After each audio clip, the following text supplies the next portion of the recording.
이사야 41장 후반부에도 기록이 되어 있듯이 내 백성과 같이 소경이 사람이 어디 있느냐, 귀머거리가 어디 있느냐, 그런 말이 있어요. 저도 이제 그 성경을 참 하나님의 백성이 참 어리석구나 이렇게만 생각했는데요. 언약을 모르는 사람은 귀머거리고 소경이라고 하는 것입니다. 예수님께서도 복음서에서 누누이 언급했듯이 그 당대의 율법의 전문가라고 하는 서기관들과 바리새인들에게 소경과 맹인들이요 이렇게 얘기했습니다. 그래서 너희도 그 하나님의 천국 왕국 안으로 들어가지 않고 들어가려고 하는 자들을 너희가 방해하는 자, 막는 자라 이렇게 누가복음 13장에 기록이 되어 있습니다. 근데 성경책은 언약을 알려주는 책입니다.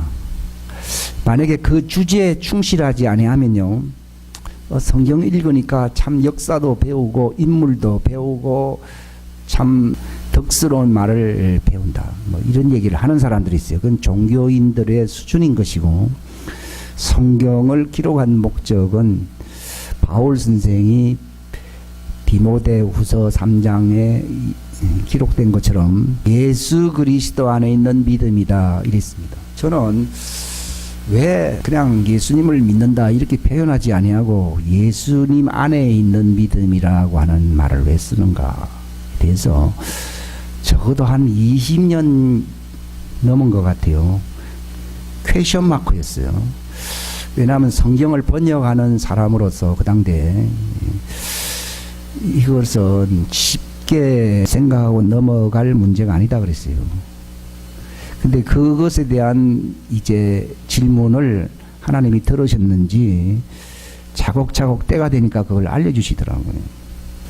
사도행전 26장 18절에도 다메섹으로 갔던 이 사울에게, 바울이라고 불리는 그 사울에게 나타나서 그러면서 들리는 말이 네가 왜 나를 핍박하느냐, 당신은 누구십니까 하니까 네가 핍박하는 나사렛 예수다 그랬습니다. 그러면서 그 뒤에 하신 말이요, 네가 어두움에서 빛 가운데로, 그러니까 사단의 세계에서 하나님의 그 진리의 왕국으로 들어와야 된다 이렇게 말씀하시면서 그 뒤 덧붙이는 말씀이 내 안에 있는 믿음 이렇게. 예수님, 다른 거는 바울이 한 얘기인데 이건 예수님이 직접 한 말이에요. 내 안에 있는 믿음으로 네가 거룩한 자가 되야 된다. 바울은 빌립보 3장에 뭐랬어요? 율법의 의로는 흠이 없는 사람이고 바리새인이요 율법의 독실한 전문가라고 얘기했습니다. 자기가 이제 거기서 충격을 받은 겁니다. 요즘 전문가들이 쓰는 용어 패러다임 시프트라는 얘기가 있어요. 여러분들도 어떤 삶의 어떤 패러다임 시프트가 와야 됩니다. 예? 패러다임 시프트가 뭐냐? 사상의 확 전환이 와야 됩니다. 그 이제 예수님을 통해서 이 언약에 대한 패러다임 시프트가 온 거예요. 바울이요. 여러분이 언약에 대한 정말 사상 어떤 전환이 와야 됩니다. 이스라엘 나라가 왜 망했느냐? 언약을 안 지켰기 때문에 망한 것입니다. 여러분, 언약이라는 말을 더 쉬운 말로 말씀드리면 두 가지로 표현을 할 수 있어요. 이것은 하나는 이 21세기 현대인들이 쓰는 용어로 쓰면 동맹입니다. 동맹. 하늘 언약이라 그러니까 뭐 서로 관계가 있구나 이 정도 생각하잖아요. 근데 언약을 이제 맺는다고 하는 것은요, 합의를 얘기하는 거예요. 합의, 하나됨을 얘기하는 겁니다. 바울은 내가 달려갈 길을 다 달리고 믿음을 지켰다 이랬거든요. 믿음만 지키는 사람들이 어디 있겠냐 이렇게 생각할 수 있거든요. 그게 믿음은 언약을 얘기하는 거예요. 하나님과의 운명을 같이 하는 믿음입니다. 동맹입니다. 그러니까 하나님 아브라함을 만났거든요. 왜 아브라함을 만났습니까? 세상을 구원하기 위해서는요, 하나님과 운명을 같이 하는 동맹 체제를 만들어야 되거든요. 그걸 가리켜서 하나님 안에 있는 생각이라 해서 하나님의 믿음이라고 그러는 거예요. 그러니까 내 믿음 아무리 커도 별로 의미가 없어요. 하나님의 믿음은 여기서 우리가 왜 뭐 아브라함 얘기가 왜 나오고 모세 얘기가 왜 나오냐는 거예요. 그리고 이 요한일서 같은 데나 보게 되면 처음부터 뭐 들었던 말씀을 주님 내가 설교를 하는데 처음이 뭘 얘기하는 겁니까? 됐어요. 처음이 뭔지도 모르면서 내가 설교한다는 건 어불성설입니다. 이렇게 얘기했거든요. 이 처음이 뭡니까? 하나님의 아브라함을 불러서 동맹을 맺으려고 하시는 하나님의 언약을 아는 거. 우리가 처음부터 들었던 게 그겁니다. 처음부터 들은 말씀이 너희 안에 거하게 하라 그러니까. 아니 처음이 어딥니까? 바로 그것 때문에 성경을 기록. 성경은 왜 기록되어 있느냐? 성경은 바로 그 하나님이 의도하고자 하시는 이 세상을 창조했고 왜 아브라함을 불렀고 이스라엘을 왜 세우셨느냐? 동맹체제를 위해서 하나님이 세우신 것입니다. 예? 이게요 이론이 아니고 하나의 어떤 사상이 아니라 정말 이게 진리입니다. 빌라도 법정 안에서요 그분이요 정말 난처한 입장으로요 그분은 이런 얘기했어요. 나를 위해서 눈물을 기도하지 말아라.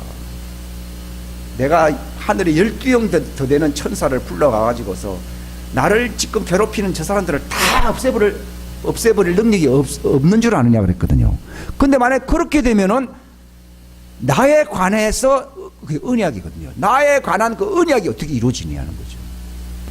여러분 제가 요한복음 3장 16절을 하나님께서 알게 됐는데요. 하나님이 세상을 이처럼 사랑했다. 그 이처럼 속에서 뭐가 빠지면은 이처럼이라는 내용 주제를 모릅니까? 언약입니다. 예. 왜 예수님을 십자가에 죽게 하냐 이 말이야. 예수님이 내가 빽이 없고 힘이 없고 막다른 골목에 이르렀기 때문에 내가 이렇게 당하는 게 아니라고 말씀한 거예요. 사람들은 변명 그렇게 생각할지 모릅니다. 근데 예수님이 그 뒤에 한 말이요. 만약에 그렇게 한다 그러면은 나에 관해 이루어질 언약이 어떻게 이루어지겠냐 그 말입니다. 저는 이사야 42장과 이 49장 말씀을요 청교도들이 쓴 그 책이 있어요. 17세기 영어로 이거 읽으려고 그러면 참 힘들더라고요. 그때 제 눈에 들어온 성경 기질이 뭔가 하면요. 이사야 42장 여기 기록되어 42장 6절과 이 49장 8절입니다. 성경 설교를 아무리 많이 해도요. 이사야 42장 6절과 49장 8절이 뭘 말하는지 그 당시엔 제가 몰랐습니다. 근데 그때 이제 그 책을 보면서요. 딱 눈에 들어온 게요. 바로 예수님이 바로 이 언약의 메신저 언약의 사신이구나 하는 것을 제가 알게 된 거예요. 와, 눈이 팍 들어오더라고요. 근데 이 청교도가 딱 구약 신약 성경을 어디로 딱 연결시키는가 하면은 갈라디아서 3장 1절 말씀으로 딱 연결시키는데 바울이 그걸 알았다는 거죠. 바로 그 예수님이 우리 조상들이 범했던 무너졌던 하나님과의 동맹 체제를 예수님께서 다시 확고하게 세워주시려고 오셨던 분이십니다. 그걸 확고하게 다시 재정립한다는 말이 그게 새 언약이라는 뜻이에요. 그러니까 우리는 예수님을 어떤 각도로 어떤 이제 시각으로 봐야 되는지를 여러분이 아셔야 될 줄로 믿습니다. 그 언약입니다, 여러분. 그 언약이 말이 어렵습니다. 그냥 막 하나님이 뭐 약속을 했다. 저는 어떤 분들이 설교를 하길래 하나님이 말씀 많이 했고 복 주신다는 약속을 했다. 그래서 언약이라고. 근데 그게 아니에요. 약속은 약속이고 언약은 언약이에요. 언약은 동맹이야, 동맹. 좋은 말을 할 수 있어요. 동맹 체제가 아닐 수 있어요. 여러분, 복음이라고 하는 게 뭐냐?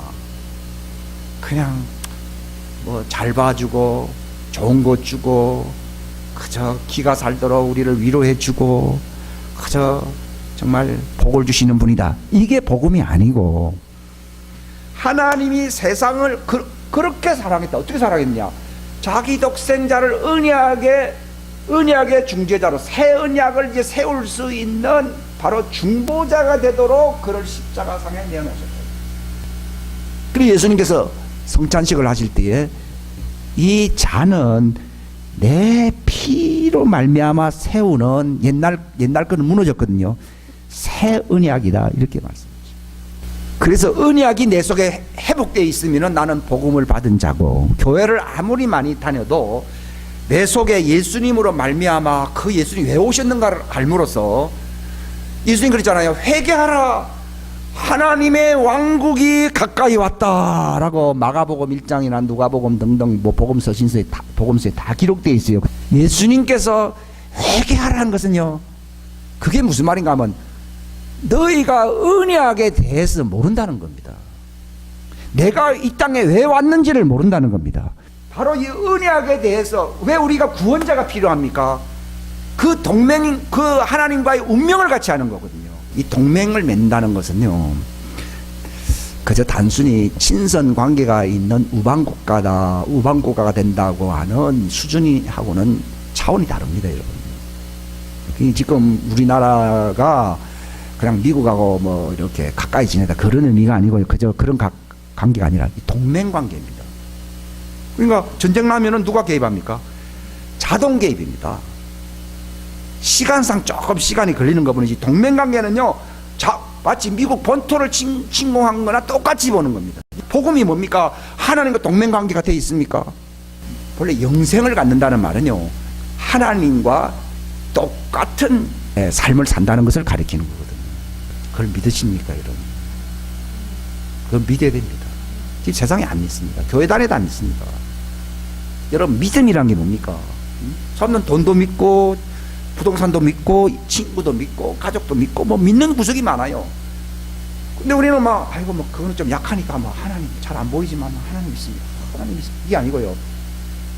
바로 그 동맹 관계를 맺어준다고 하는 그게 진리거든요. 그 진리를 믿어야 됩니다. 사람들이 하나님 믿는다 하면서 진리를 안 믿어요.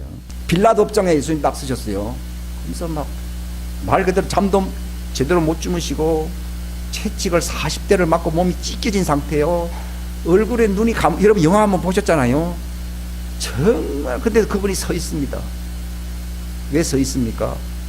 내 맞는 걸로 끝나는 게 아니라 자신이 새 언약의 하나님과의 동맹 체제가 완성될 수 있도록 십자가상에 달리셔야 됩니다. 그러니까 예수님 달리셨을 때 숨이 딱 끝나는 시간을 본 겁니다. 할 때 마지막으로 이걸 알려주고 죽어야 되잖아요. 다 이뤘다는 거예요. 뭘 다 이룬 거예요? 동맹 체제가 완결됐다는 거예요. 이제 내 안에서 구속을 영원히 얻으셨다는 겁니다. 이거 여러분이 듣지만 모를 수 있어요. 왜냐하면 저는 쉽게 얘기하지만 그 깊이는요 엄청 깊은 얘기인데, 영원히 하나님과의 관계, 이걸 동맹이라는 말은 현대 용어 책인데 돕기에서 제가 얘기하는 겁니다.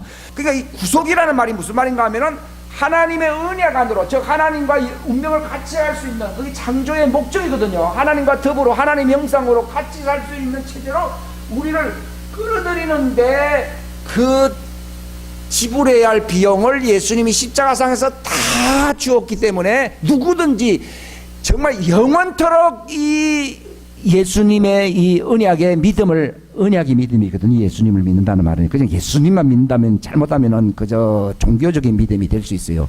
그 언약 빠지면요 우리의 믿음은 허상이 됩니다. 실상은요.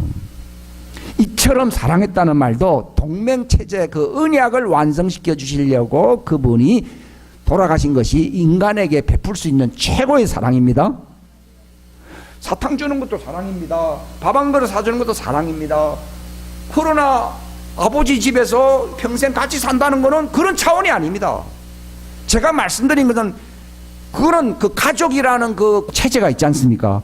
그런 것처럼 하나님의 제가 가족으로 입양되어 영원히 같이 사는 것을 언약이라 부른다는 거예요. 어느 정도 사랑했냐? 사탕 주는 거, 부동산 주는 거, 그거는 식은 죽먹기요. 그건 아무것도 아니에요. 종교인들이 그거 주면 뭐 이렇게 좋아하지 않습니까? 기복적이라고 얘기하거든요.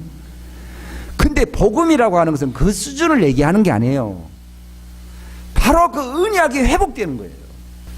동맹이라는 것은 이거는 이제 이해를 돕기 위해서 하는 말이고, 하나님의 가족으로 입양된다는 거예요. 제가 이 얘기를 한 달 전에 했습니다. 근데 그거 관계없이 살 수 있어요. 하나님의 믿음이 뭡니까? 입양시키는 겁니다. 창세기 1장에는 하나님이 창조했을 때 하나님의 형상으로 지었고 거기에 에덴 동산을 줘 살게 한 것은 이미 하나님의 가족이었습니다. 누가복음에 보게 되면은 이삭의 아버지는 아브라함이고 아브라함의 아버지는 데라고 하면서 이제 조상적으로 쭉 올라가더라고요. 근데 성경 쭉 보니까요, 아담의 아버지는 누구요? 하나님이시더라. 그 말은 하나님과 아담은 어떤 관계입니까? 가족 관계예요. 그게 뭡니까? 언약이에요.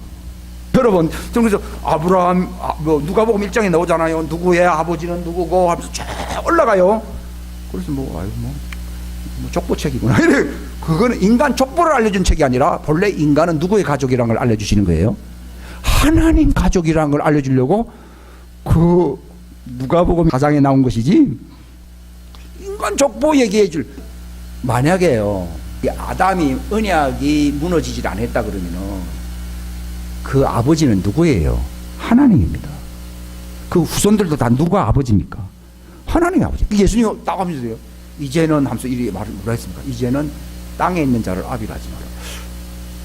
아니, 저는 누가복음 4장에도 이삭의 아비는 아브라함이고 아브라함의 아비는 데라고 뭐 노아의 뭐 무두셀라고 아버지는 뭐 누구고 뭐 이런데 뭐 아비란 말이 숨겨 있는데 왜 예수님이 갑자기 이제는 하면서, 아니 이제는 그게 중요하죠. 이제는 땅에 있는 자를 아비라 하지 마라. 예수님 뭐하러 오셨습니까?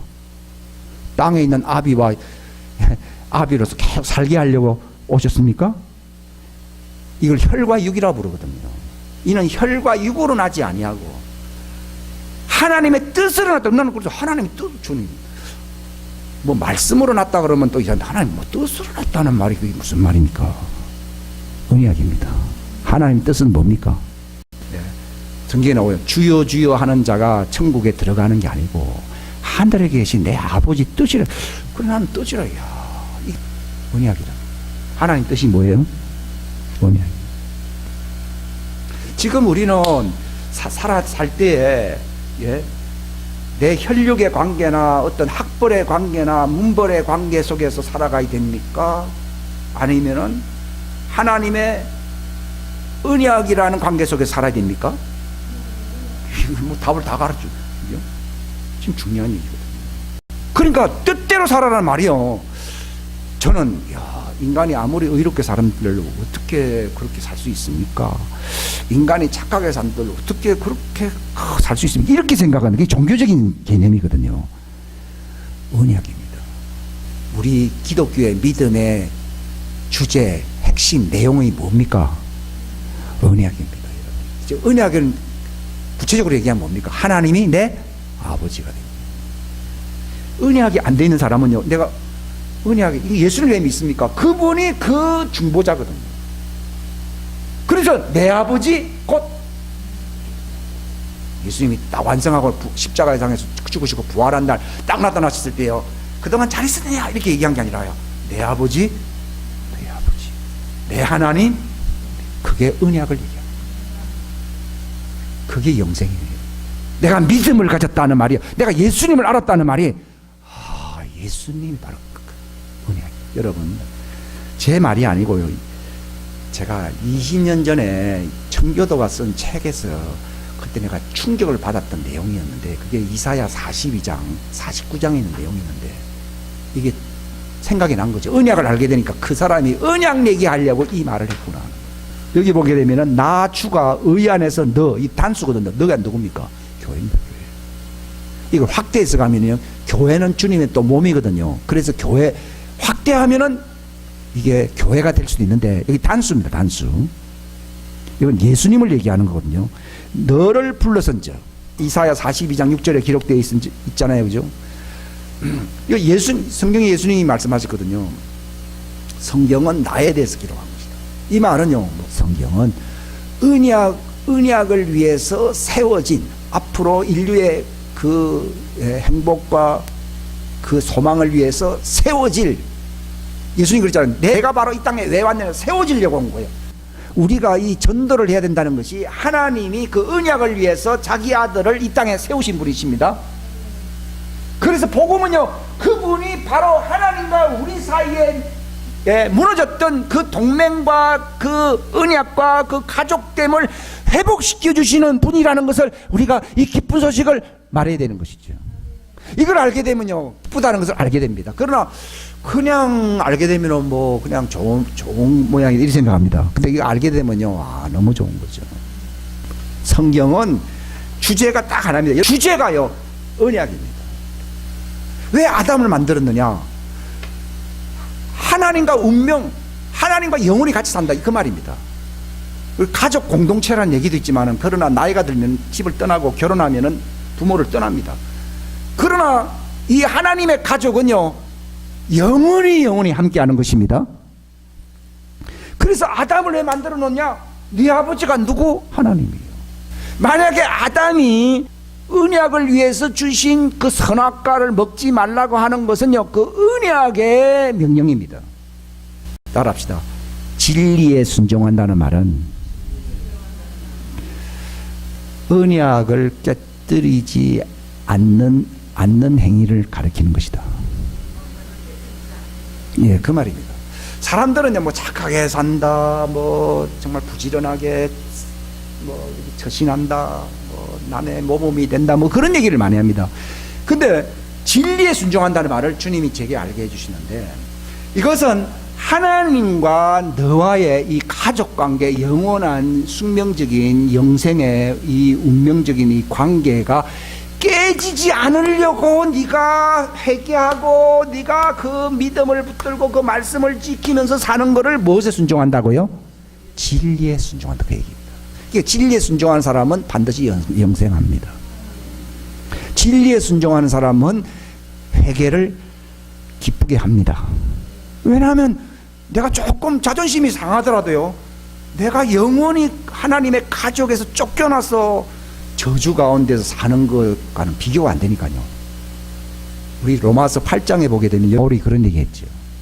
누가 우리를 그리스도 안에 맺으신, 이게 그리스도가 바로 중재자라는 뜻이거든요. 그리스도 안에 있는 하나님의 사랑, 그때 그 하나님의 사랑이 뭡니까? 언약입니다. 그렇죠? 이해가 가십니까?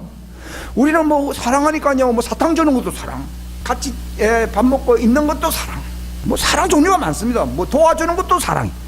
근데 하나님께서 그걸 하나님의 사랑이라는 말은 이 나오고, 성경에 보면요, 네가 산을 옮길 만한 믿음이 있고 남에게 막 구제를 하고 네 몸을 불살라서 남에게 내어준다 할지라도 뭐 사랑이 없으면, 생각해 보십시오. 내 몸을 불살라서 내주긴커녕 아까워서 내가 겨우 10,000원 있으면은 막 1,000원만 딱 주고 말고, 보통 그러지 않습니까? 근데 내 몸을 불살라서 뭐 그 사람에게 나눠준다, 이거는 뭐 구제 차원도 아니고 엄청난 인간으로 생각할 수 있는 사랑이잖아요. 근데 또 그럼에도 불구하고 사랑이 없으면 하니까요. 그럼 주님, 사랑이 뭡니까?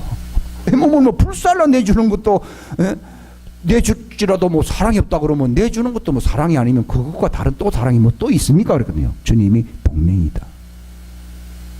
그 사람이 하나님과 언약을 맺을 수 있도록, 영원히 살 수 있도록 만들어줘야 된다는 겁니다. 우리가 구제를 왜 합니까?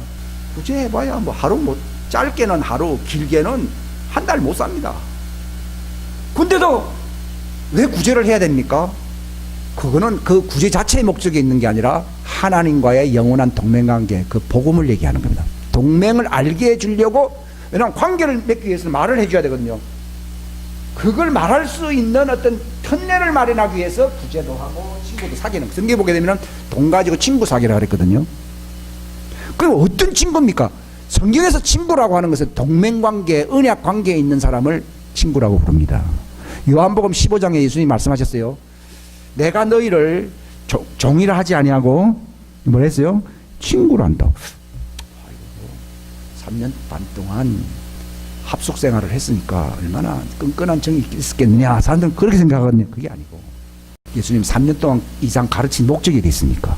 언약을 가르친 거예요. 아, 놀라운 얘기예요. 언약을 가르친 거예요.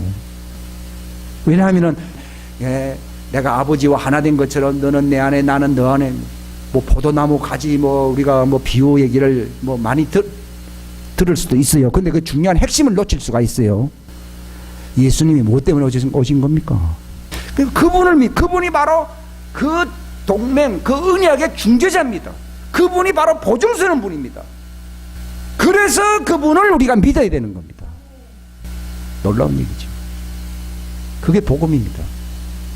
성경에 보게 되면요, 신약은 복음이고 뭐 구약은 율법이고 이런 식으로 제가 배웠거든요. 아니, 신약 성경에 나오잖아. 갈라디아서 아브라함에게 복음을 전하소. 제가 설교를 좀 하기 힘듭니다. 왜냐하면 제가 알기로는 신약은 복음이고 구약은 율법이라고 보통 얘기하는데, 뭐 아브라함에게 복음을 전했다. 도대체 무슨 내용입니까? 이는 말을 하기를 내가 왔기 때문에 복음이고 내가 오기 전에는 복음이 아니라고 니는 생각하는데 내가 육체로 오기 전에도 그들과 영원히 동맹관계, 언약관계 속에서 살게 하려고 바로 그들을 내가 불렀을 때에 이게 바로 그들에게 뭘 전한 거라고요? 복음을 전한 것이다. 그러니까 이 복음의 이 기준이 확 패러다임 시프트가 이게 확 와버린 거예요. 이건 사람에게서 못 배웠습니다. 왜냐하면 바깥에서는 전부 뭐 그런 얘기하게 돼. 구약은 끝났습니다. 율법 부담스럽지요. 그러면서 이제 다 끊어버렸습니다. 근데 히브리서에 딱 가보니까 또 뭐라 얘기합니까? 예. 그들이 복음을 듣기는 우리와 마찬가지인데 이래놓고 와, 그들 누굽니까? 모세 출애굽을 했던 사람들이거든요. 그들이나 우리나 복음 전함을 들은 자기는 마찬가지인데 그러나 그들에게 효력이 나타나지 아니한 것은 그들이 믿음으로 화합을 하지 아니했기 때문이다. 그러니까 에베소서에 바울이 얘기를 합니다. 초장부터 정말 제대로 신앙생활 하기 위해서는 딱 얘기합니다. 너희 부르심의 소망이 뭐냐. 저는 그냥 부르심의 소망하니까 뭐 천당 가고 뭐 이 땅에서 좀 행복하게 살고 대부분 다 그렇게 생각합니다. 그게 아니에요. 물론 그런 건 따라올 수 있지만은 그게 핵심이 아닙니다. 뭡니까? 하나님의 가족으로서 손색 없는 내 믿음이 검증되는 것입니다. 예. 그러니까 하나님은요, 그러면 한번 뭐 그렇게 수긍하면은 받아줘야 되지 않느냐라고 우리 생각하지 모르지만 하나님은요, 저 사람이 언제 나를 배반할지를 모르기 때문에 땅에서 나와의 영원한 동맹 관계를 정말 자기 인생 삶에 뿌리를 내리고 살아가는지를 하나님이 시험합니다. 즉 진짜 동맹인지 아닌지를 본다고 얘기합니다. 왜냐하면 배반하면은 친구인 줄 알았는데 원수가 되거든요. 그 얘기입니다.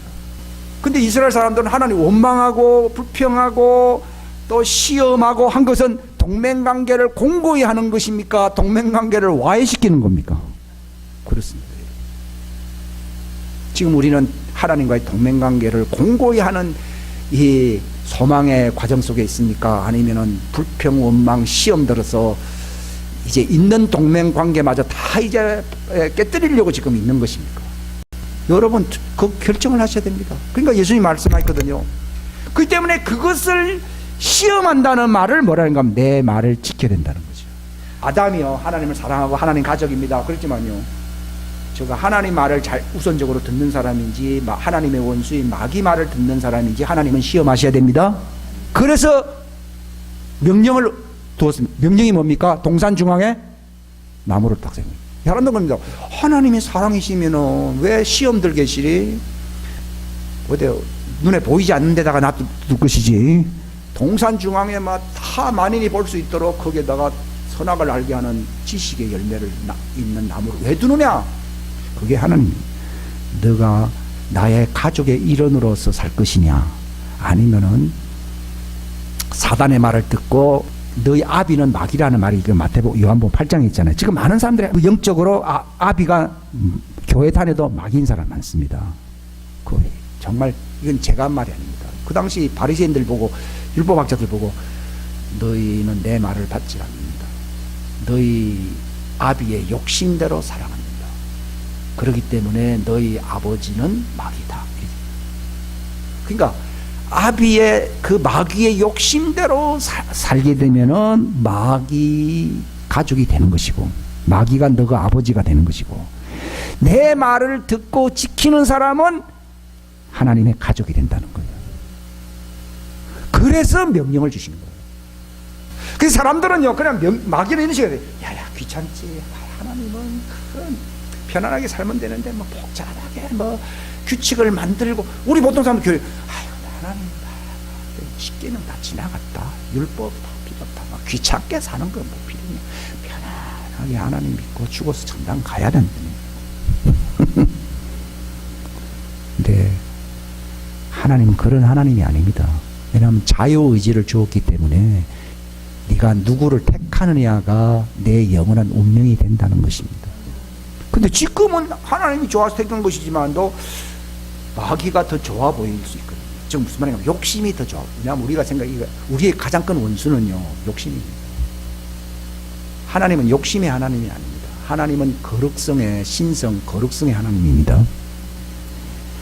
이상하게 거룩성이 오면요, 그렇게 마음이 잠잠해지더라고요. 그런데 이 사단이 우리를 어떻게 역사하는가 하면요, 갑자기 뭐 도둑질하라 이런 거 안 합니다.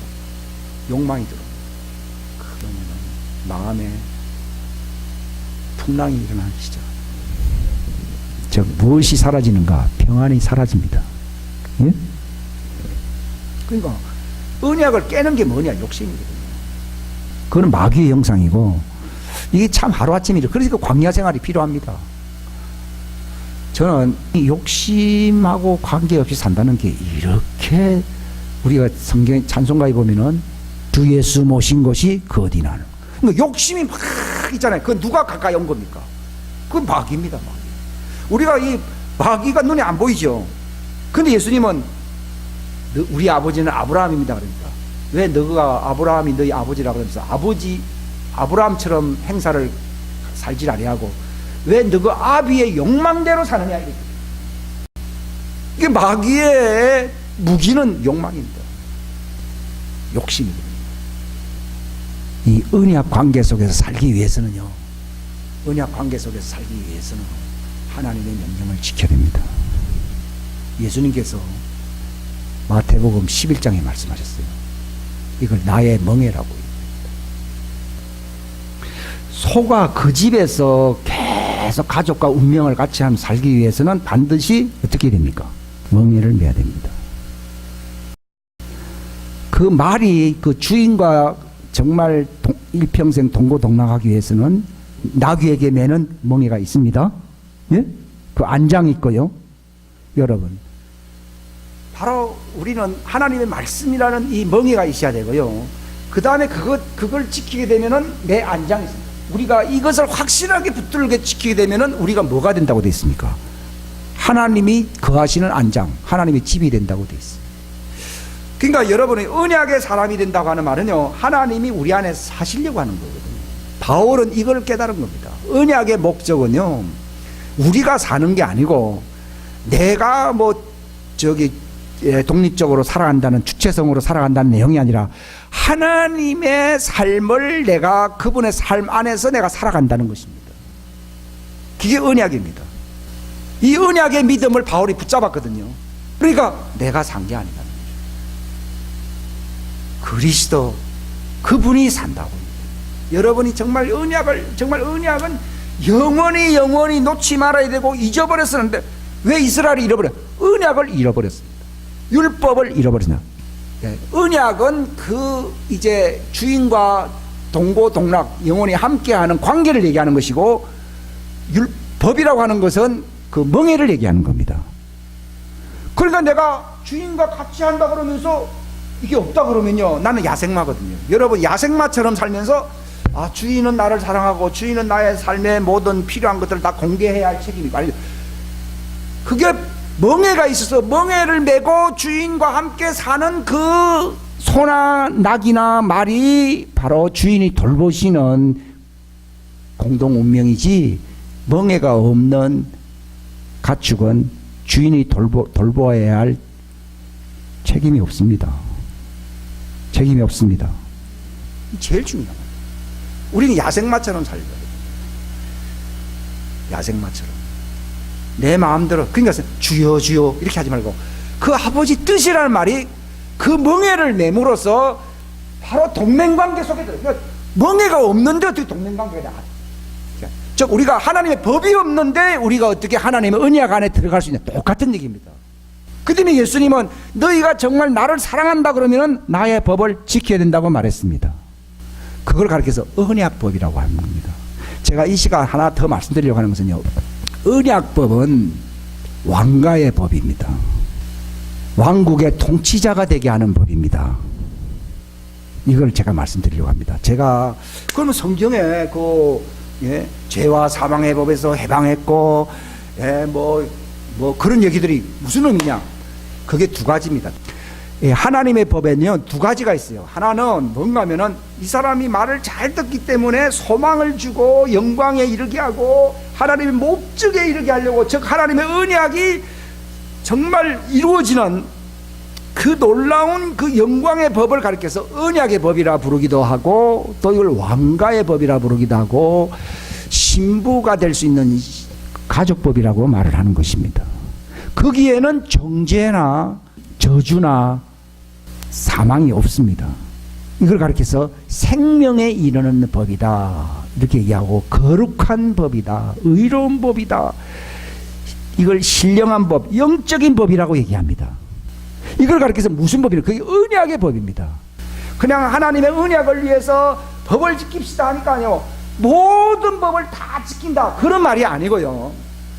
출애굽기 19장에서 보면은 하나님이 내 율법을 지키면은 너는 제사장 왕국이 된다 이렇게 말을 하지 아니하고, 내 언약의 법을 지키면은 제사장 왕국이 된다 이렇게 돼 있어요. 근데 갑자기 출애굽기 24장 12절을 딱 넘어, 12절 그 이후로 넘어가게 되면요, 거기 어떤 말이 나오면, 이 율법 책에 기록된 말을 너희가 행하지 아니하면은 버림을 받고 정말 하나님께로부터 정말 저주를 받는다고 되어 있습니다. 그게 레위기 26장이나 신명기 28장이나 뭐 구약 성경에 꽉 찼습니다.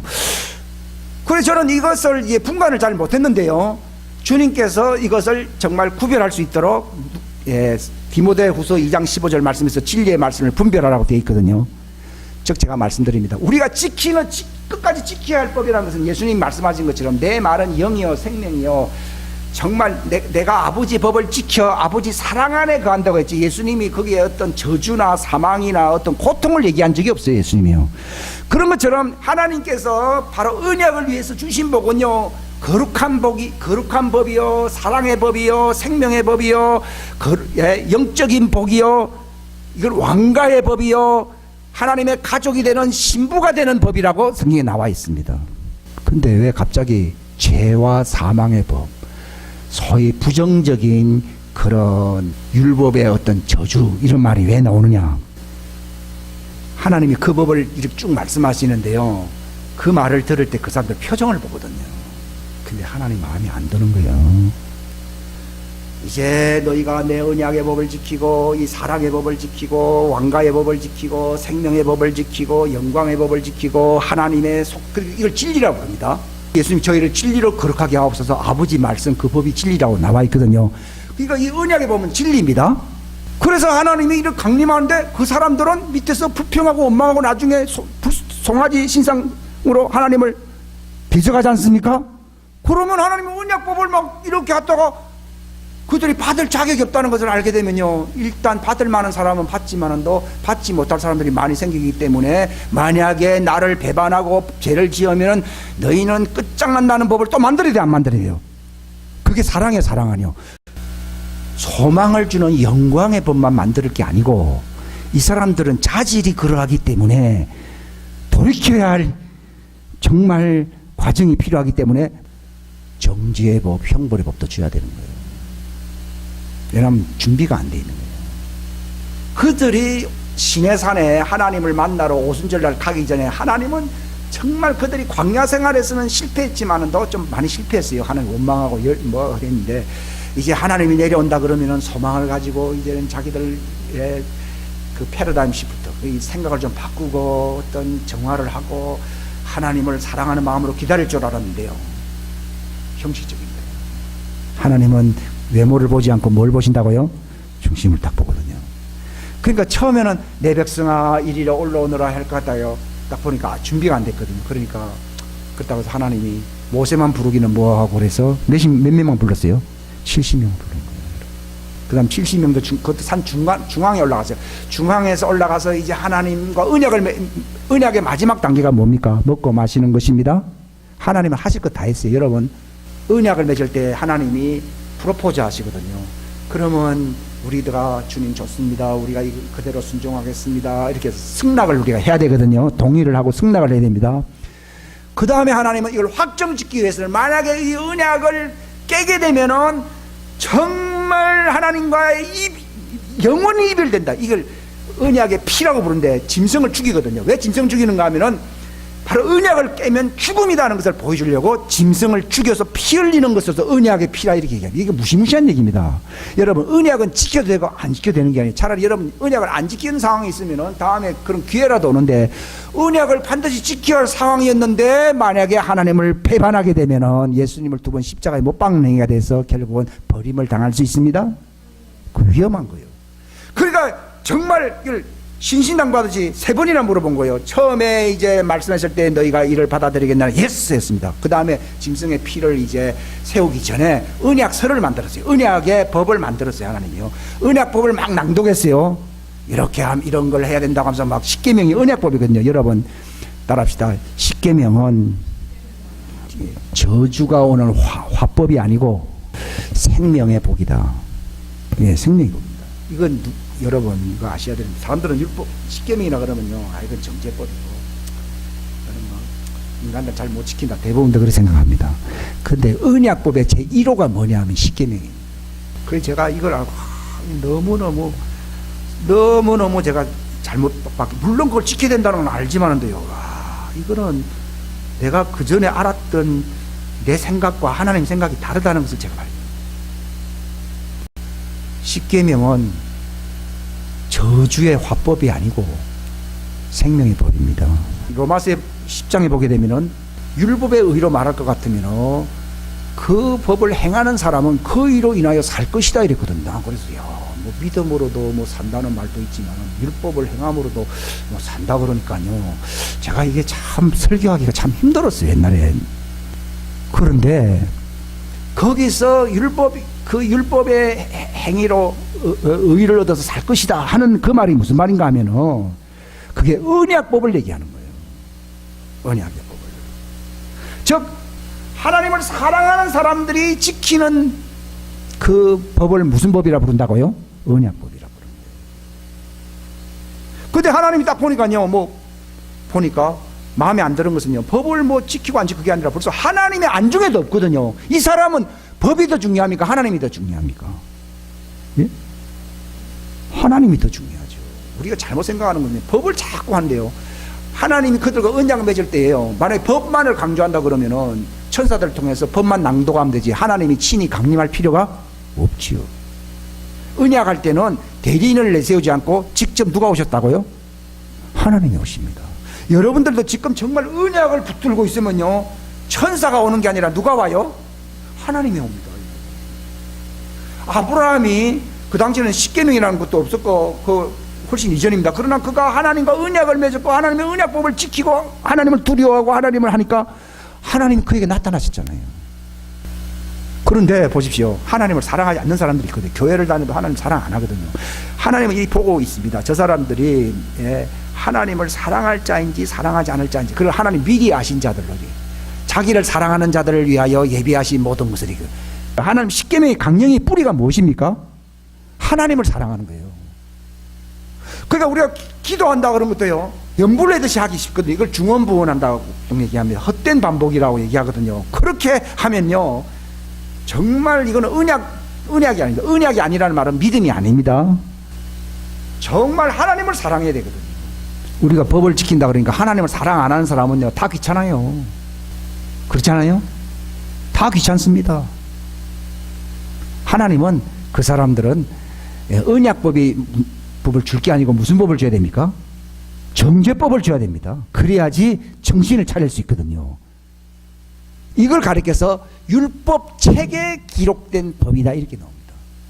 갈라디아서에 보게 되면요, 내 언약의 법을 지키지 않는 사람은 저주받은 자다 이렇게 말을 하지 아니고 율법 책이라는 말을 씁니다. 여러분, 우리는 하나님의 법을 지키려고 그러면 그저 하나의 법규, 법칙으로 지켜야 됩니까? 내 마음의 법, 내 영의 법, 내 사랑의 법으로 지켜야 됩니까? 그겁니다. 여러분이 하나님 말씀이 내 가슴에 있고 마음에 있고 내 영에 있고 생각에 있지 아니하면요, 하나님 딱 볼 때요, 벌써 볼 것도 없어요. 너는 내 법을 지킬 사람이 아니라는 걸 알고 있습니다. 하나님의 법은요, 규칙으로 지킵니까? 마음으로, 사랑으로, 내 생각으로 지킵니까? 마음으로, 영으로, 힘으로, 생각으로 다 지키는 것이거든요. 그런데 벌써 하나님 말씀을 잊어버리는 사람들 있잖아요. 그럼 하나님 볼 때는요, 저 사람에게는 언약법이 아니고 저 사람 법을 안 지킬 사람이기 때문에 안 지키면은 형벌과 저주와 화가 임한다고 하는 충격요법을 하나님 말씀하셔야 됩니다. 이걸 가르쳐서 내 책에, 율법 책에 기록된 거예요. 여러분, 하나님이 나타나셨을 때요, 하나님의 법을요, 우리 가슴에다 심고 생각 속에 심고 우리의 영에 심고, 여러분, 하나님은 영이십니다. 그분이 나타났을 때 하나님을 사랑하는 사람들은 그분의 법이요 벌써 내 마음속에 이렇게 기록이 됩니다. 근데 하나님을 사랑하지 않는 사람은 하나님 만나기가 어렵습니다. 모세, 당신이 만나서 무슨 잔소리를 하는지 우리한테 알려주고, 하나님은 당신이 만나고 우리는 저 밑에서 우리 할 일이나 하겠다. 이거는 언약 백성이 될 자격이 있어요, 없어요? 없어요. 우리 교회 다니는 사람들이 가장 흔히 행하는 큰 실수가 뭔가 하면, 설교 들으면 되고, 뭐 성경책 좀 뭐 읽으면 되고, 뭐 주보가 있으니까 뭐 제목 좀 읽으면, 다 잊어버립니다, 이거는. 하나님이 말씀하시면요, 내가 왜 안 잊어버립니까 하면, 내가 그분의 말씀이 내 영에 기록이 됩니다. 제가 가끔 한 10년 전에 얘기를 내가 막 하잖아요. 그때 그걸 들었을 때요, 사람의 말로 들었다면 잊어버릴 겁니다. 그러나 하나님 말씀으로 받았다는 얘기는 그게 무슨 말입니까? 영과 생각과 마음과 심장의 기록, 뼛속에 기록이 될 거예요. 그 기억이 나는 거예요. 그걸 가르쳐서 하나님의 말씀으로 산다, 하나님의 법을 지킨다, 그 얘기입니다. 근데 준비가 안 돼 있는 사람들이 정말 행한다는 말을 율법 책에 기록된 대로 조문대로 다 안 행하면 저주받는다, 이렇게 얘기합니다. 무슨 표현인지 알겠습니까? 이거 아셔야 됩니다. 그래서 성경에 보게 되면요, 이 책이란 말이 나옵니다. 우리는 책도 물론 중요하지만요, 이 책 속에서 하나님이 내 가슴 속에, 내 마음 속에, 내 영 속에, 생각 속에 기록하시는 그분의 메아리 같이 들리는 그분의 음성이 정말 내 속에 항상 메아리 치도록 하시기 바랍니다. 그게 언약입니다. 사람들은 언약이라 그러니까요, 몇 장, 몇 쪽, 뭐 법칙이 이런 걸 생각합니다. 그게 바리새인들이고 서기관들이고 전부 어떤 성경 원리 원칙을 따지지만은, 예수님이 뭐라 했습니까? 너희 속에 율법, 소위 말하는 그 율법 책이거든요. 율법 책에 기록된 그것보다 더 중요한 바 의와 인과 신은 버리다. 그 의와 인과 신은 소위 율법 책법입니까? 언약법입니까? 그거 얘기하는 겁니다.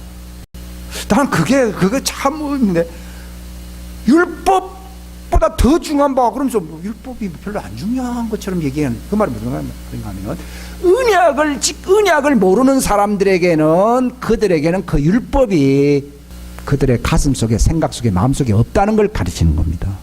그래서 성경에 언약을 지킨다는 말과 이 율법을 조목조목 지킨다는 말은 차이가 있어요. 언약을 지키는 사람들도 하나님의 법을 지키죠. 어떻게 지킨다는 거예요? 생명의 법으로, 사랑의 법으로, 영의 법으로, 영광의 법으로, 소망의 법으로 지키고 있습니다. 그래서 그 사람들은 하나님을 바라봅니다. 그래서 하나님의 나타나심을 우리가 기다리게 됩니다. 근데 오늘날 교회가 왜 의롭지 못하느냐? 규칙으로, 하나의 교리로, 하나의 설교 어떤 지식으로 지키는 사람들이 많이 있어요. 그걸로는 거룩해지지 않습니다. 그래서 성경에 보게 되면은, 천사들이 전한 것은 율법이라 표현되어 있고, 하나님이 나타나심으로써 우리에게 주신 법은 언약법이라고 얘기합니다.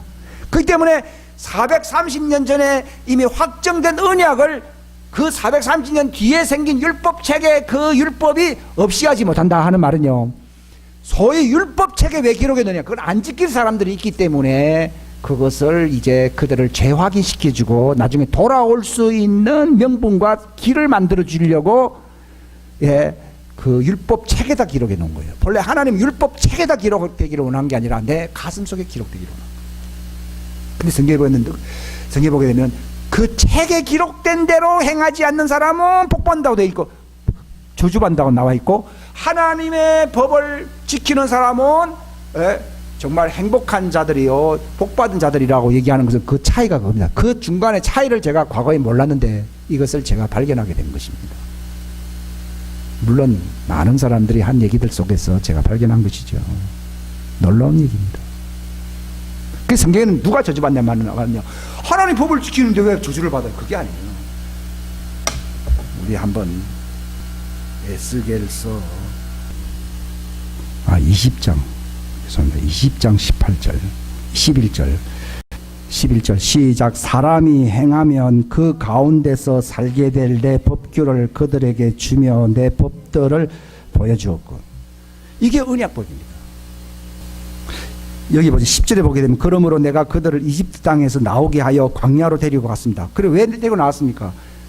율법의 행위로 말미암아 저주받게 하려고 데려온 게 아니라 하나님의 법을 지켜서 영원히 살게 하려고 하는 것입니다.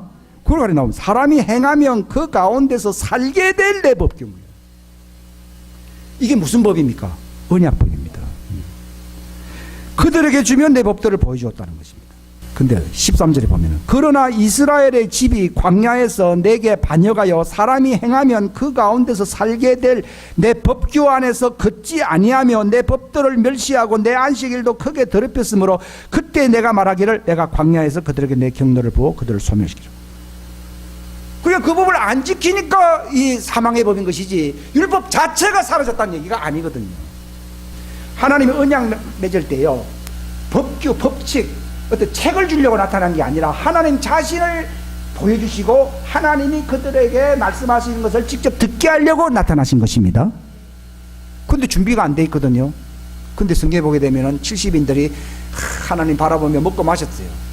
이런 건 좋은데요, 하나님을 만나면요 먹고 마신 데 집중할 게 아니라 너무너무 기쁘고 황홀하고 이렇게 해야 되는데요, 열심히 도시락 먹고 있었던 거예요. 근데 성경에 보게 되면요, 하나님이 그들에게 손을 대시지 아니하셨더라 돼 있어요. 여러분, 밥 먹는데요, 예, 엄마 얼굴도 안 바라보고 아버지 얼굴도 안 보고 막 밥 먹고 막 하고 빠빠이 하고 가면 좋아합니까 안 좋아합니까? 이 사람들은 밥 먹으러 올라온 사람이지 하나님 만난 사람이 아니잖아요. 이게 중요한 거예요. 여러분, 사람들과의 관계도 그런데 하나님이 이제 율법을 이제 조인한다. 마지막 순서가 뭡니까? 먹고 마시는 거거든요. 그러면 하나님 얼굴 본다고 하는 우리를 만나자고 하면서 같이 하나님과 같이 식사를 한다고 그러면은요, 음숙해야 돼, 안 해요? 음숙하면서도요, 너무너무 황홀하고 기쁘고 이래야 되는데요. 그때 올라갔어요. 열심히 먹었다고 돼 있어요. 하나님을 한 번씩 봐가면서 우리도 지금 은사가 나타나고 능력이 나타나면 그냥 좋습니다 하면서 이런 것을 나에게 주시나니까 이렇게 생각도 해야 되는데요, 마치 당연히 하나님이 시다바리처럼 마치 해주는 것처럼 마치 하나님이 뭐 음식을 막 날려다서 그들과 같이 즐기는 사람인 것처럼 열심히 마셨다. 근데 보면 하나님이 그들에게 손을 대시지 않았어요. 하나 때리고 싶다 얘기죠. 때리면 이렇게 됩니다. 다 죽어요. 그러면서 그 뒤에 하나님이 못해 보고 내 법을 책에다 기록해가지고 안 지키는 놈들은 죽는다. 그래서 그 법이 무슨 법이에요? 죄와 사망의 법. 그러니까 보십시오. 그들은 하나님을 만날 준비가 돼 있지 안 돼 있어요? 안 되기 때문에 하나님이요, 이제는 너희가 성막을 만들어라. 여러분 컴컴한 성막 속에서 하나님을 만나는 게 낫습니까? 예, 내 인생 삶 속에서 하나님 만나는 게 낫습니까? 그렇죠. 하나님 상징으로 다 바꿔놓은 거예요. 이걸 무슨 법이라 부르느냐? 레위의 그 하나님의 이 율법이라고 얘기해요. 이 하나님의 집, 지성소, 성소, 이 성막은 누가 관리합니까? 레위인들이 관리해요. 근데 하나님이 직접 임하시고 그들을 만나시면은 레위인이 필요 있어요, 없어요? 필요 없거든요. 그래서 이 성막법은 언약법입니까? 그냥 육체의 행위법입니까? 육체의 행위법이에요. 만약에 그것이 언약법이라 그러면 지금도 우리가 여기 교회당 안에다가 이 성막을 만들어야 돼요, 안 만들어야 돼요? 만들어야 됩니다. 여러분, 하나님과 동맹을 맺어줄 수 있는 그 사랑의 법, 생명의 법, 소망의 법, 영광의 법, 가족법, 왕가의 법, 이거는 하나님이 폐하러 오셨습니까? 이걸 완성시키려고 오셨습니까? 이거는 정말 완전하게 하려고 예수님께서 완전하게 오시는 것이고, 그러나 하나님을 떠난 사람들, 하나님을 만나기 싫은 사람들, 하나님 법을 안 지킴으로써 그들을 정죄하고 하나님 저주를 받는 법은 예수님께서 어떻게 하신다고요? 이거는 없이 하려고 오신 분이십니다. 그 말은 예수 믿는 사람은 반드시 하나님을 사랑하라는, 그러니까 여러 많은 사람들이 예수 믿는데 그저 성공, 기복, 번영을 위해서 믿는 사람들이 있어요. 여러분은 이 출애굽기 19장부터 24장 그 11절까지는 언약법이지만요, 그 뒤에 보면은 책에다가 기록하라 그러면서요, 모세 보고 그 뒤에 이제 레위인들을 세워가지고서 이제 뭐 나오면서 그 모든 법은요 무슨 법이라고요? 레위의 법이고 이거는 하나의 육체 행위법이에요. 그래서 그 레위기서에 그 히브리서에 보게 되면은 육체와 상관된 법을 예수님은 따라간 게 아니라 생명의 무궁한 법을 따라갔다고 돼 있어요. 본래 하나님의 언약법은 무슨 법이에요? 생명의 영광의 법입니다. 그런데 하나님은, 예수님은 이제는 나 때문에 하나님을 사랑하는 사람들이 나오기를 바랐기 때문에 예수님 믿는 사람은 반드시 하나님을 사랑해야 돼요. 그러니까 하나님을 사랑 안 하지 않습니까? 그럼 예수님을 믿는 효력이 없습니다. 그래서 많은 사람들이 예수님을 믿는다고 하면서 그 언약의 법을 예수님이 지키셨던, 그걸 완성시켰던 그 사랑의 법 많잖아요. 사람들에게 사람들을 대하는 법이라든지 이런 법들이 많이 있어요. 그 이스라엘 사람들이요, 그 구제를 반드시 70년 안식년이 차면은 그들을 풀어줘야 되거든요. 그걸 안 풀어줬기 때문에 이 유다가 망했어요.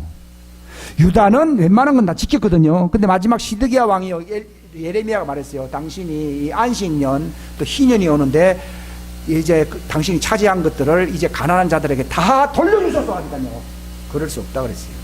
그렇기 때문에 너희가 내 말을, 내 언약을 무시했기 때문에 너희들을 이렇게 포로로 내준다는 겁니다. 우리가 이 언약법을 안 지키고 있어요.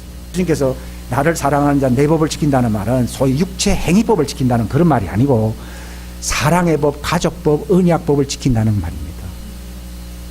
그럼 어찌 됩니까? 포로된 가운데서 돌아오게 합니다. 지금 기독교가 포로되어 있는 거 아십니까? 지금 우리나라는 이제 꼼짝없이 잡혀 있습니다. 지금 이 마지막 때에 이 토라, 언약이라, 우리가 말하는 토라는 무슨 토라입니까? 언약 토라입니다. 언약 토라로 들어오게 되면은 이제 우리가 이 바벨론에서 해방될 것입니다. 근데 그게 언제 회복됩니까? 이 마지막 환란이 오기 전에 회복됩니다. 지금 저도 이제 이 얘기를 하고 있잖아요. 내가 옛날에 이런 얘기 안 했거든요. 뭘 알았느냐? 이 언약법과 이 사망의 법이라는 게 뭐냐면 구약을 제대로 보는 거예요. 그래서 내가 무슨 법을 사랑합니까? 언약의 법을 사랑합니다. 지키게 되면 어떻게 됩니까? 신명기 28장 맨 마지막에 나오고 레위기 26장 맨 마지막에 너희가 땅 끝까지 하늘 저 끝에 있어도 하나님이 너를 데려오신다는 말 있어요, 안 있어요? 데려옵니다. 그래서 마침내 우리를 하늘로 모으시고 너희에게 주려고 했던 무슨 땅을 주십니까? 저 가나안 땅을 주신다는 것입니다. 이 언약을 언제 맺었습니까? 3500년 전 모세를 통해서 맺은 거예요. 그런데 우리가 이거 언약법을 무시했기 때문에 이스라엘과 상관없이 정말 이방민족의 객처럼 살아야 안 살아요?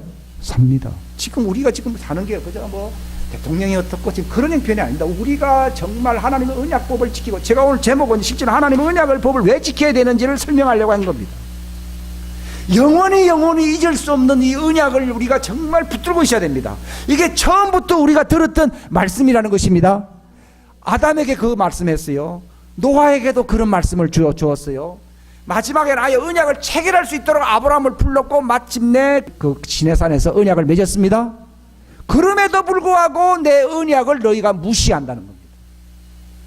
그러니까 우리는 너무 어린지 생각 수준이 못 미치는지 교회만 나오지 하나님 입장에서 이 법이요 얼마나 너희를 영원한 내 하나님의 가족의 집에 너희 내 상속자로 삼겠다고 하시는 하나님의 이 언약의 법을 왜 너희가 지키지 않느냐는 거예요.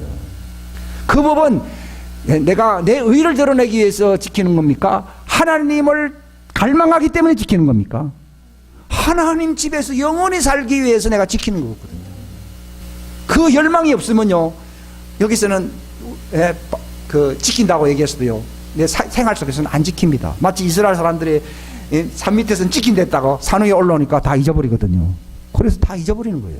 사단은 이 언약의 법에 무심하게 만들려고 합니다. 망가지로 너희에게 말씀했던 이 언약의 법을 너희가 대수롭지 않게 여긴다고 호통쳤던 제사장이, 그 선지자가 누굽니까? 호세아 8장 12절에 나와 있잖아요. 너희는 내 법을 마음속에 생각도 안 한다. 깜짝도 안 한다. 여러분, 예수님 당대에 서기관들과 바리새인들이 있었지만은 저들은 뭐 율법에 1.1획도 뭐 다 지킨다고 쭉 하면서도 예수님 볼 때는 그들은 언약법으로 지키게 안 지켜요? 안 지키기 때문에 언약의 핵심이 뭡니까? 의와 인과 신이다, 이게. 그죠? 그거 안 지키고 있다고 하는 거예요. 그래서 행위만 하고 있다는 겁니다. 천국에 들어가느냐? 못 들어갑니다. 우리가 이 언약을 회복하게 될 때에 해방됩니다. 해방.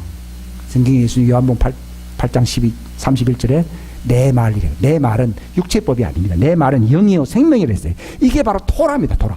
언약의 토라입니다. 내 말을 지키면 죽음을 영원히 보지 않아요. 여러분의 언약 속에 들어가면 죽음이 없습니다. 내 말을 지키면은 진리를 알게 될 것이고 영원히 자유케 된다고 말했습니다. 자유케 됩니다. 근데 내 백성이 왜 자유가 없어지고 포로돼 버렸습니까? 뭘 안 지킵니까? 언약의 법을 안. 왜 언약의 법을 안 지킵니까? 하나님을 사랑하지 않습니다. 우리는 무엇부터 얘기해야 됩니까? 하나님을 잘 모른다는 겁니다.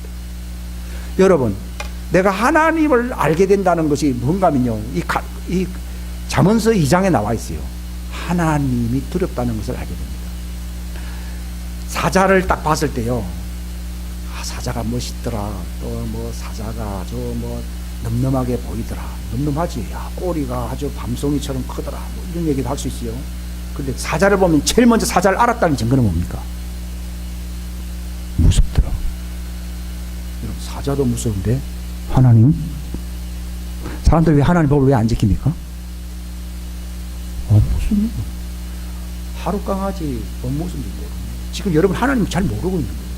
이스라엘 사람들이 왜 하나님 법을 왜 안 지키고, 우리는 뭐 우리처럼 뭐 하나님 말씀을 안 들었습니다. 기적도 보고 뭐 은사도 보고 뭐 굉장했습니다. 근데 왜 안 지킵니까? 하나님을 두려워하지. 영생은 하나님 아는 거라고 돼 있어요. 근데 왜 영생이 못 들어갑니까? 하나님을 두려워한 게 아니면 하나님을 안 게 아니라니까요. 우리가 하나님의 법을 지키기 위해서는 무엇이 선행되어야 됩니까? 왜 우리가 하나님의 법을 안 지킵니까? 하나님이 안 무서운 거예요. 하나님이 안 무섭다는 말이 하나님을 모른다는 거예요. 사람들은요, 뭐부터 알려고 그러는가 하면 하나님은 사랑이시다, 이거만. 근데 하나님을 제일 먼저 알았다. 원래 1번이 있고 난데 2가 있는 것이지 1번이 없는데 2번이 있을 수가 없어요.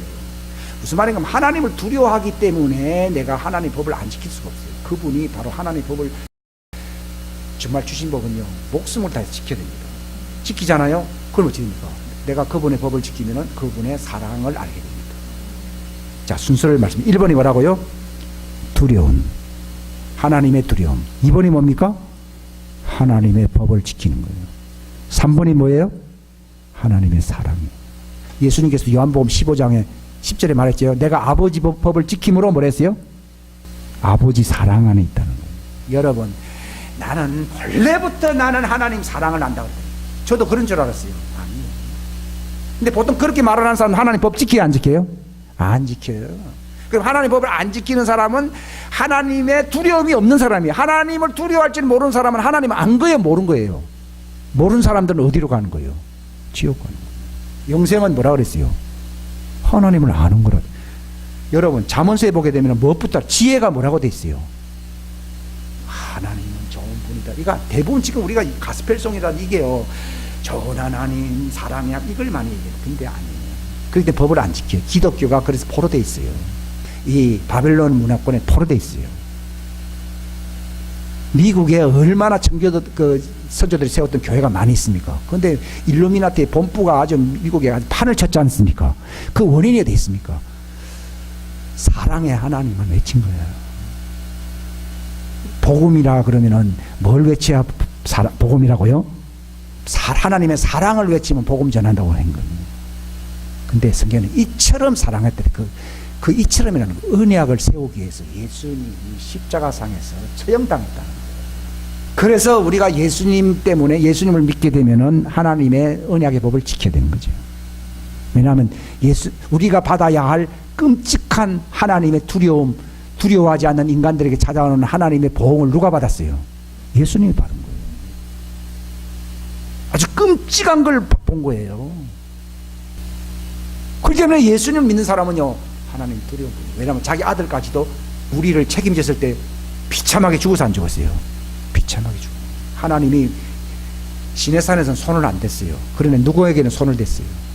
십자가에 달리신 예수님에게는 손을 댄 거예요. 그래서 하나님을 안다는 말이 제가 이런 말을 하는 것은 겁주기에서 하는 말이 아니라 하나님을 알았다는 말은 하나님이 두려운 분이에요. 예수님이 말씀하셨어요. 땅에 있는 자를 두려워하지 말아라. 내가 너에게 반드시란 말이 들어가도 분명코 반드시 두려워할 자를 너에게 알리는데 육체만이 아니라 그 영과 모든 걸 다 지옥에 던져버리는 하나님을 두려워하라고 되어 있어요. 사람들은 지옥을 모르면요 천국 못 갑니다. 하나님을 사랑하지 아니하는 사람들을 지옥에 던져버리는 하나님을 두려워하지 않고서는 천국 못 간다는 얘기예요. 그 제가 지난번에 그 책을 보시라는 얘기가 그 얘기예요. 전도영은요 천국 많이 갔다 온 건 전도영이 안 됩니다. 지옥에 누가 가느냐를 안 사람들이 언약을 지키고 하나님을 사랑함으로 그게 회개한 것입니다. 할 때에 천국에 갈 수 있어요. 하나님 법을 지킴으로써 천국 가는 거예요. 하나님 법을 지키려면은 본래 우리는 무법 체질이잖아요. 내 성질파지 하나님의 법을 지키는 체질이 아니에요. 그렇기 때문에 자기를 부인하고 하는 말은요, 이 법을 안 지키는 자기를 미워하라고 돼 있어요. 하나님 마음대로 없이 살려고 하는 이 나를 미워해야 됩니다. 성경은 자기 목숨까지 미워하지 아니하면 내 제자가 될 수 없다고 말을 하고 있어요. 그게 우리 십자가예요. 이게 그렇게 누가 그렇게 자기를 미워합니까? 하나님을 두려워하는 사람들. 복음은요, 하나님의 의, 두려움이 나타난 것이 기독교지 사랑이 먼저 나타난 것이 기독교예요. 이처럼 내어주사 한 거예요. 우리에게 손을 안 댔지만은 그 책임을 자기 아들이 담당했을 때에는 아들에게 손을 대사 버림받게 하시고 무참히 죽임을 당하게 하신 하나님입니다. 이게 하나님의 공의, 하나님의 두려움이 나타난 거예요. 그렇기 때문에 이처럼 사랑하사는 말이에요. 하나님께서 언약을 세우기 위해서는 하나님의 아들이 비참하게 죽으셔야 되는 거예요. 그래서 그분을 믿는 사람은 하나님의 언약 안에서 하나님을 사랑해야 됩니다.